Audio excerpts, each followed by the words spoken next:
Hello students, welcome back to my channel.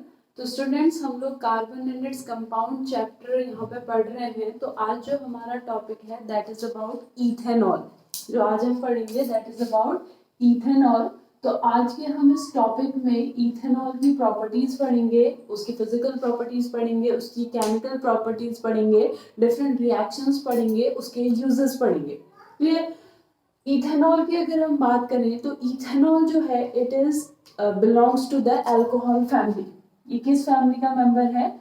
It is the member of alcohol family. और ये कौन सा member है? It is the second member. ये कौन सा मेंबर है? Second member. Clear? Commonly ethanol is also known as ethyl alcohol. इसको इथाइल अल्कोहल भी कहते हैं, और सिंपली अगर हम अपनी भाषा में गए तो इसे हम अल्कोहल भी कहते हैं। जो हम अल्कोहल कहते हैं दैट इज एक्चुअली इथेनॉल। वो एक्चुअली इथेनॉल ही है। जो हम अल्कोहल जनरली अपनी डेली लाइफ में जो टर्म अल्कोहल यूज करते हैं दैट इज एक्चुअली इथेनॉल। और इसे इसका जो कॉमन नेम है that is ethyl alcohol. Clear? और इसका जो फॉर्मूला है दैट इज C2H5OH। इसको अगर ओपन करेंगे so it becomes CH3CH2OH। It is CH3CH2OH। Clear? ये इसका जनरल इंट्रोडक्शन है। इथेनॉल इसका नेम है, जनरल नेम इसका, कॉमन नेम इसका इथाइल अल्कोहल है, अल्कोहल फैमिली का है, सेकेंड मेंबर है। इसका फॉर्मूला C2H5OH है, जिसको ओपन करके हम CH3CH2OH भी लिख सकते हैं। ठीक है? अगर हम रूम टेम्परेचर की बात करें, ठीक है, सो रूम टेम्परेचर में ये क्या है? It is a colourless liquid. In room temperature it is a colorless liquid। colorless liquid। Clear? And इसकी स्मेल और टेस्ट की अगर बात करें, it has a distinct smell and a burning taste. It has a distinct smell and a burning taste. वैसे मैंने आज तक टेस्ट किया नहीं है अल्कोहल, बट कहते हैं बर्निंग टेस्ट होता है। एंड जो टेस्ट करते हैं आई होप उन्हें बताओ कैसा टेस्ट होता है। So yes, it has a distinct smell. Smell तो बहुत बेकार स्मेल होती है, क्योंकि हम लोगों ने जब भी केमिस्ट्री लैब में अल्कोहल से परफॉर्म किया है कोई रिएक्शन, तो वहां पे इसकी स्मेल बहुत ज्यादा खराब लगती है। So it has a distinct smell and a burning taste. इसका टेस्ट जो होता है जनरली कहते हैं वो बर्निंग होता है, क्योंकि वो जनरली जो अल्कोहल है उसका जो मैन्युफैक्चर हुआ था वो एज ए एंटीसेप्टिक हुआ था, इंसेक्ट को किल करने के लिए हुआ था। फिर बाद में उसे अदर पर्पस के लिए यूज करना स्टार्ट हुआ। So that's why it has a burning taste. ठीक है? तो it has a distinct smell and a burning taste. And अगर हम इसको वाटर में डिसॉल्व करें so it is soluble in water in all proportion. So it is soluble in water in all proportion। तो ये इसकी कुछ फिजिकल प्रॉपर्टीज है।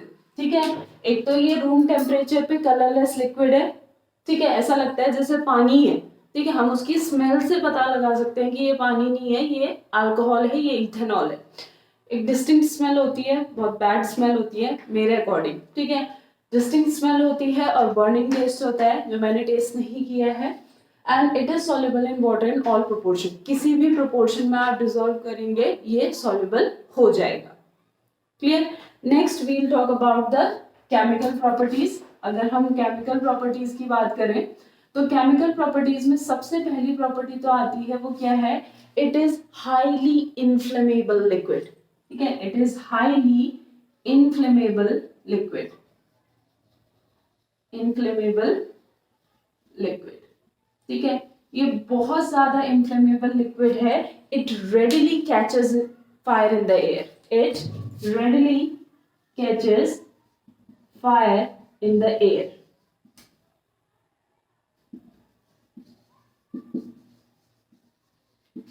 ठीक है, बहुत जल्दी ये एयर के प्रेजेंस में क्या करता है, फायर कैच कर लेता है to produce carbon dioxide, water, a large amount of heat and some amount of light and produce a blue flame. Means यहाँ पे क्या होती है, combustion reaction होती है, और कैसी combustion होती है, complete combustion होती है, because यहाँ पे कौन सी flame प्रोड्यूस हो रही है, ब्लू फ्लेम। और हमने पढ़ा था ब्लू फ्लेम कब प्रोड्यूस होती है, when there is a complete combustion of the hydrocarbon. ठीक है, so it is highly inflammable liquid, it readily catches fire in the air to produce a blue flame and produce carbon dioxide, water, a large amount of heat and light. ठीक है, तो यहाँ पे reaction क्या होगी, reaction is C2H5OH plus O2, it gives CO2 plus H2O plus heat plus light। जहाँ पे heat बहुत ज्यादा होगी और लाइट का अमाउंट बहुत कम होगा। ठीक है, क्योंकि जब हमने फ्लेम पढ़ा था, मैंने आप लोगों से कहा था जब कंप्लीट कंबशन होता है तो वहां पे ब्लू फ्लेम क्रिएट होती है, तो वहां पे लाइट बहुत कम होती है क्योंकि हीट बहुत ज्यादा क्रिएट होती है। ठीक है, जबकि येलो फ्लेम में क्या होगा, हीट तो कम होगी लेकिन लाइट ज्यादा होगी। क्लियर? ठीक है, तो पहली केमिकल प्रॉपर्टी क्या है, it is highly inflammable liquid, यानी इसका कंबशन होगा in the presence of oxygen. Clear? Second chemical property क्या है, it reacts with the sodium to form sodium ethoxide and liberate hydrogen gas। ठीक है, ये किसके साथ रिएक्ट करती है, सोडियम के साथ। इट रिएक्ट्स विद सोडियम, ठीक है, ये सोडियम के साथ रिएक्ट करके क्या बनाती है, सोडियम इथॉक्साइड बनाती है, और साथ ही साथ वहां पे क्या रिलीज करती है, a gas that is hydrogen gas. तो यहाँ पे रिएक्शन क्या बनेगी, C2H5OH plus Na gives C2H5ONa plus H2। Clear? And this molecule, ये जो बना है इसको हम क्या कहेंगे, sodium ethoxide. This is sodium ethoxide. ठीक है, और यहाँ पे क्या रिलीज होगी, हाइड्रोजन गैस। क्लियर? और हाइड्रोजन गैस कैसे रिलीज हो रही है, ये हमने एक एक्टिविटी में पढ़ा था। हम कैसे फाइंड आउट करेंगे that the released gas is the hydrogen gas, by bringing a burning candle. अगर जिस टेस्ट ट्यूब में ये रिएक्शन परफॉर्म हो रही है, उस टेस्ट ट्यूब के माउथ पे अगर हम एक बर्निंग कैंडल लेके आएंगे, if that burning candle burn with a pop sound, एक पॉप साउंड अगर वहां पे क्रिएट होगी, so that pop sound is the indication of the hydrogen gas. वो पॉप साउंड इंडिकेशन है कि वहां पे कौन सी गैस रिलीज हुई है, हाइड्रोजन गैस रिलीज हुई है। क्लियर? ठीक है, सो this is the second chemical property. Clear? जो थर्ड केमिकल प्रॉपर्टी है, थर्ड केमिकल प्रॉपर्टी इसका थोड़ा ध्यान से देखना। When ethanol is heated with excess of sulfuric acid, excess of concentrated sulfuric acid, when ethanol is heated with excess of concentrated sulfuric acid, जब हम ethanol को excess of concentrated sulphuric acid के साथ हीट करते हैं तो क्या होता है, वहां पे एक अनसैचुरेटेड कंपाउंड बनता है which is known as ethene. Clear? एक अनसैचुरेटेड कंपाउंड बनता है which is known as ethene. So the reaction is like this, C2H5OH in the presence of concentrated H2SO4 on heating we get CH2 double bond CH2, ये मेरा ethene हो गया। Clear? इतना तो है, लेकिन इसके साथ साथ एक और हमें यहाँ पे चीज मिलती है, that is a molecule of water. When ethanol is heated with excess of concentrated sulfuric acid, then we get an unsaturated hydrocarbon ethene along with a molecule of water. And because इस reaction में एक molecule of water बाहर निकल रहा है, क्योंकि हमें product में एक मॉलिक्यूल ऑफ वाटर बाहर मिल रहा है, that's why this reaction is known as dehydration reaction. Dehydration reaction. अगर हमारी बॉडी में पानी की कमी हो जाती है तो डॉक्टर क्या कहते हैं, बॉडी डिहाइड्रेट हो गई है, बॉडी को पानी की रिक्वायरमेंट है, क्योंकि हमारी बॉडी से पानी पूरा बाहर निकल गया होता है. सो वही यहाँ पे भी हो रहा है, रिएक्शन में पानी बाहर निकल गया, प्रोडक्ट में पानी बाहर एलिमिनेट हो गया. Clear? So that's why this reaction is known as dehydration reaction. इस reaction को हम क्या कहते हैं, dehydration reaction. और ये dehydration किसकी वजह से हुआ है, because of this concentrated H2SO4. इस concentrated H2SO4 की वजह से ये dehydration हुआ है. That's why this concentrated H2SO4 is known as dehydrating agent. Dehydrating agent. ठीक है, मीन्स डिहाइड्रेटिंग एजेंट क्या हुआ, the compound which is responsible for the dehydration. इसकी वजह से पानी इससे बाहर निकला, that's why it is dehydrating agent. अब इसकी वजह से कैसे पानी निकला वो मैकेनिज्म आप लोगों की कोर्स में नहीं है, तो वो आप लोगों को पढ़ने की रिक्वायरमेंट नहीं है. ठीक है, if you want then tell me, आपको मैं कमेंट सेक्शन में बता दूंगी, बट वो आप लोगों के कोर्स में नहीं है, तो आप लोगों को पढ़ने की रिक्वायरमेंट नहीं है. आप लोगों को सिर्फ यहाँ पे ये जानना है कि जब हम इथेनॉल को excess of concentrated sulphuric acid की प्रेजेंस में हीट करते हैं तो एक तो हमें इथीन मिलता है, साथ में वहां पे वाटर मॉलिक्यूल एलिमिनेट होता है. That's why it is a dehydration reaction and this concentrated H2SO4 is known as dehydrating agent. Clear? तो ये तीन हो गई इसकी केमिकल प्रॉपर्टीज, ये तीन थी इसकी फिजिकल प्रॉपर्टीज. ये फटाफट से नोट कर लो, then we will move to the uses of the ethanol. Ethanol सिर्फ हमारा ड्रिंकिंग पर्पस में ही यूज नहीं आता है कि हम कहेंगे हाँ सिर्फ पीने के लिए तो इथेनॉल यूज होता है, नहीं. ठीक है, फर्स्ट यूज जो है इथेनॉल का, it is use as a rectified spirit. Rectified spirit, which is used as an antiseptic for wounds. जो घाव होते हैं, जहाँ पे कहीं पे लग जाए, उस पे एंटीसेप्टिक के फॉर्म में भी इसे यूज किया जाता है, but in the form of rectified spirit. अब ये रेक्टिफाइड स्पिरिट क्या होता है, रेक्टिफाइड स्पिरिट जहाँ पे 95% एल्कोहल होता है और 5% हमारा क्या होता है, वाटर होता है. 95% अल्कोहल होता है एंड 5% वाटर होता है, दैट इज रेक्टिफाइड स्पिरिट. और इस रेक्टिफाइड स्पिरिट का हम यूज करते हैं for as an antiseptic for wounds. Antiseptic के लिए हम यूज करते हैं. ठीक है, नेक्स्ट जो यूज हम सबको पता है, it is used in alcoholic beverages. Alcoholic beverages को बनाने के लिए यूज किया जाता है. जो बियर होते हैं, रम होते हैं, इन सबको बनाने के लिए भी हमारा इथेनॉल यूज किया जाता है. ठीक है, next third, it is used as a solvent in many industries. ठीक है, it is used as a solvent in many industries. बहुत सारी इंडस्ट्रीज में एज अ सॉल्वेंट ये यूज किया जाता है, जैसे आपका फॉर डाइज और परफ्यूम्स,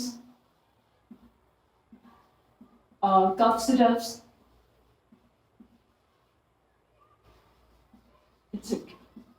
ठीक है, इसके परफ्यूम्स हो गया, कफ सिरप्स हो गया, पेंट्स हो गया, इन इंडस्ट्रीज में एज अ सॉल्वेंट हम इसको यूज करते हैं. इन इंडस्ट्रीज में एज अ सॉल्वेंट हम यूज करते हैं.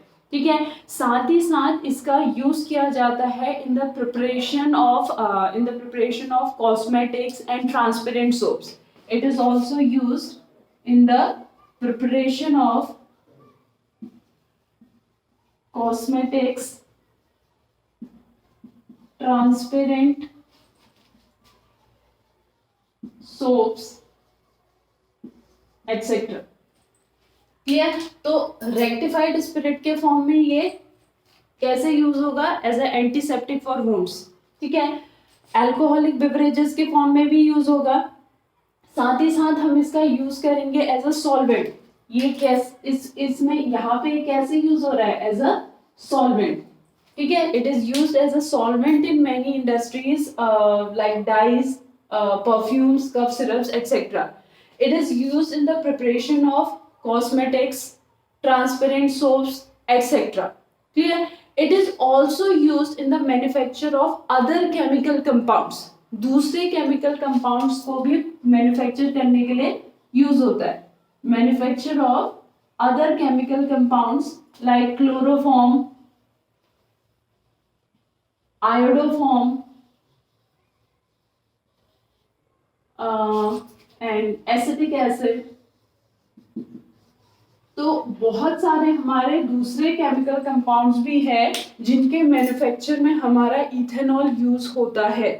ठीक है। It is also use as a very good laboratory reagent for in many organic reactions. बहुत सारी ऑर्गेनिक रिएक्शंस ऐसी होती हैं जिसमें हम इसे एज अ लेबोरेटरी रिएजेंट लेते हैं। So it acts as a very good laboratory reagent. Reagent. Clear? Seventh, most important.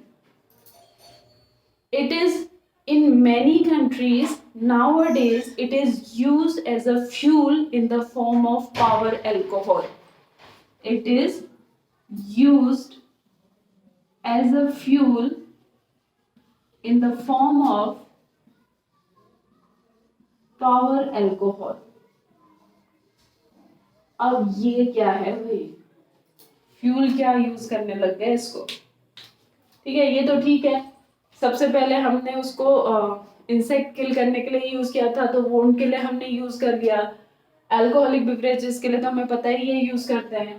ठीक है। कफ सिरप के लिए, परफ्यूम्स के लिए यूज कर लिया हमने उसको। ट्रांसपेरेंट सोप, कॉस्मेटिक्स बनाने के लिए यूज कर लिया। दूसरे केमिकल कंपाउंड्स को बनाने के लिए भी यूज कर लिया। लेबोरेटरी रिएजेंट के लिए भी यूज कर लिया। अब हम कह रहे हैं कि हम उसको फ्यूल के फॉर्म में भी यूज करने लग गए हैं। अल्कोहल को फ्यूल के फॉर्म में भी यूज करने लग गए हैं। देखो बेटा, हम सब ने ये सुना है कि हम शुगर केन के जूस से शुगर बनाते हैं। ठीक है। शुगर केन का जूस है, शुगर केन के जूस से हम क्या बनाते हैं? शुगर बनाते हैं।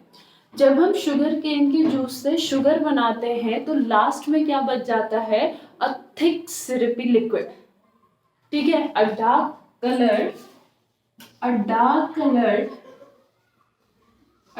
कलर्ड थिक सिरपी लिक्विड ये बच जाता है। ठीक है। जब भी हम शुगर के गन्ने के रस से जब हम चीनी बनाते हैं तो लास्ट में क्या बच जाता है? एक गहरे रंग का गाढ़ा वहां पे लिक्विड बच जाता है जिसे हम क्या कहते हैं? मोलेसेस। जिसे हम मोलेसेस कहते हैं। इस मोलेसेस में अभी भी 40% शुगर होती है जो क्रिस्टलाइज नहीं हो पाई होती है। ठीक है। शुगर केन जूस है, शुगर केन जूस से हमने शुगर के क्रिस्टल्स बना दिए जो हम शुगर के क्रिस्टल यूज करते हैं, लेकिन मोलेसेस में अभी भी 40% शुगर है जो हम क्रिस्टलाइज नहीं कर पाए। ठीक है। तो अब हम क्या करते हैं? इस मोलेसेस का fermentation of the molasses in the presence of east give ethanol. ठीक है। ये जो है, मैंने क्या कहा यहाँ पे, ये जो मोलेसेस है, इस मोलेसेस का ईस्ट के प्रेजेंस में फर्मेंटेशन करते हैं तो हमें क्या मिलता है? Alcohol. Fermentation of molasses in the presence of east it gives alcohol. यानी इस मोलेसेस का यहाँ पे क्या हो रहा है? फर्मेंटेशन। अब फर्मेंटेशन एक्चुअली है क्या? फर्मेंटेशन क्या है? Fermentation is the slow decomposition of a big organic molecule into a simple organic molecule with the help of enzyme. Enzyme की हेल्प से एक बिग ऑर्गेनिक मॉलिक्यूल का सिंपल ऑर्गेनिक मॉलिक्यूल में break down होना, slowly slowly break down होने को क्या कहते हैं? फर्मेंटेशन कहते हैं। ठीक है, और यहाँ पे एंजाइम क्या है मेरा? ईस्ट। इसमें क्या प्रेजेंट होते हैं? दो एंजाइम प्रेजेंट होते हैं, इन्वर्टेज एंड जाइमेज। तो ये जो दो एंजाइम होते हैं, ये दो एंजाइम क्या करते हैं? इस मोलेसेस को किस में कन्वर्ट कर देते हैं? इथेनॉल में। इस मोलेसेस को किस में कन्वर्ट कर देते हैं? इथेनॉल। ठीक है, अब हमें पता है जो इथेनॉल है वो क्या है? आपका क्लीनर फ्यूल है। मतलब जब ये बर्न होगा तो ये पूरी तरीके से बर्न होगा और कार्बन डाइऑक्साइड और वाटर देगा। क्लियर? कार्बन डाइऑक्साइड और वाटर देगा। तो अब बहुत सारी कंट्रीज क्या कर रही हैं? इसे as a power alcohol use कर रही है। इसे as a power alcohol use कर रही है। सो पावर अल्कोहल क्या है? Power alcohol is actually a mixture. Power alcohol एक मिक्सचर है जिसमें 20% मेरा क्या है? Absolute alcohol. 20% मेरा क्या है? एब्सोल्यूट अल्कोहल, और 80% मेरा क्या है? पेट्रोल। 20% मेरा एब्सोल्यूट अल्कोहल है और 80% मेरा क्या है? पेट्रोल। अब आप कहोगे मैम अभी तक तो ये एब्सोल्यूट अल्कोहल आया नहीं, होता क्या है? एब्सोल्यूट अल्कोहल मतलब 100% अल्कोहल, उसमें वाटर बिल्कुल भी नहीं, कुछ भी नहीं। वाटर क्या? कुछ भी नहीं, वो प्योर अल्कोहल है, उसमें सिर्फ और सिर्फ अल्कोहल होगा जो हमें यहां से मिलेगा। ये मतलब कहीं से भी मिले लेकिन उसमें सिर्फ अल्कोहल होगा, कोई इम्प्योरिटी नहीं। That is absolute alcohol and that is ethanol. तो 20% उसमें क्या होगा? एब्सोल्यूट अल्कोहल, और 80% उसमें क्या होगा? Petrol. Clear? And that this mixture is known as power alcohol, और इसको एज अ फ्यूल यूज किया जा रहा है। ठीक है, लेकिन अब जब यहाँ पे इन दोनों को मिक्स करने की बात आई, तो मिक्स करने की बात तो आई, लेकिन ये बोला गया कि ये दोनों जो है अल्कोहल और पेट्रोल, इन दोनों का नेचर बिल्कुल अलग है। एक नॉर्थ पोल है तो दूसरा साउथ पोल है, तो ये दोनों मिक्स कैसे होंगे? तो इसके लिए यहाँ पे क्या लाया गया? एक तीसरी चीज लाई गई जिसे क्या कहते हैं? बेंजीन। ठीक है, जिसे यहाँ पे क्या कहते हैं? बेंजीन। तो यहाँ पे बेंजीन क्या है हमारा? Benzene act as a solvent. ये बेंजीन किसकी तरह एक्ट कर रहा है? As a solvent. बेंजीन किसकी तरह एक्ट कर रहा है? सॉल्वेंट, जिससे ये दोनों हमारे क्या हो रहे हैं? यहाँ पे डिसॉल्व हो रहे हैं, जिससे दोनों यहाँ पे डिसॉल्व हो रहे हैं। So these are the uses of the ethanol. ये डिफरेंट डिफरेंट यूजेस है इथेनॉल के। अब इसमें एक लास्ट टर्म जो है, जो आप लोगों के कोर्स में भी है, that is denatured alcohol. Denatured alcohol. Denatured alcohol. अब देखो इसके इतने सारे यूजेस हैं। ठीक है, इतने सारे यूजेस हैं, उसमें से देखो जैसे वुंड्स, मतलब एंटीसेप्टिक, एंटीसेप्टिक के फॉर्म में भी यूज हो रहा है, तो मेडिसिनल जो इंडस्ट्री है वहां पे भी इसका यूज होगा। Cough syrup, perfumes, dyes, cosmetics, transparent soaps, यानी बहुत सारी केमिकल इंडस्ट्रीज में इथेनॉल का यूज है। ठीक है, बहुत सारी केमिकल इंडस्ट्रीज है जहां पे जो इथेनॉल है वो बहुत वाइडली यूज होती है, उसका बहुत ज्यादा यूज होता है।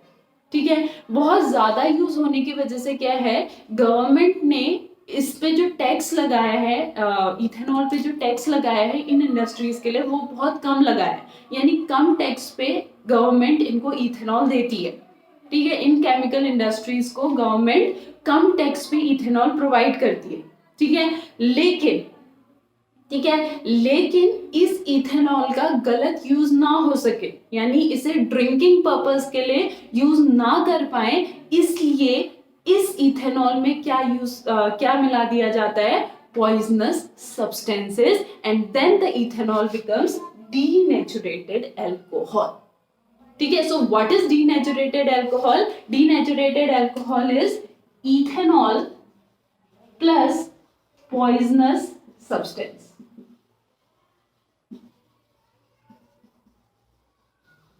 ठीक है, to make it unfit for drinking purpose. ठीक है, ताकि जो इथेनॉल आपका इंडस्ट्रियल पर्पस के लिए बनाई गई है उसका ड्रिंकिंग पर्पस के लिए गलत फायदा उठाया ना जा सके।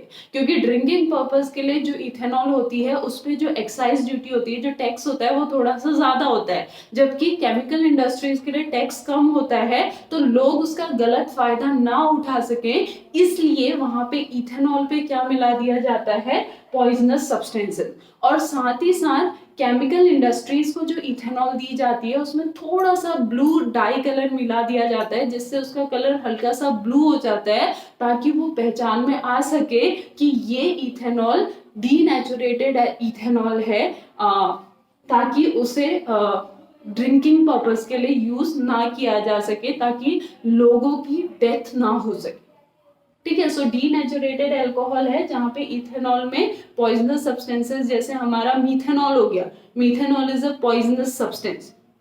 ठीक है, मीथेनॉल ऐड कर देंगे तो that becomes a denatured alcohol, ताकि ड्रिंकिंग पर्पस के लिए वो चीज इनसफिशिएंट हो जाए।